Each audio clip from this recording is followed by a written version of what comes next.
Hello everyone, good morning.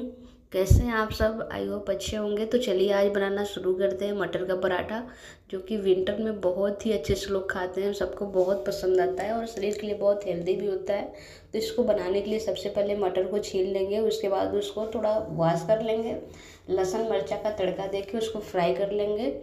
थोड़ा थोड़ा soft हो जाए उसके बाद उसको दरदरा पीस लेंगे।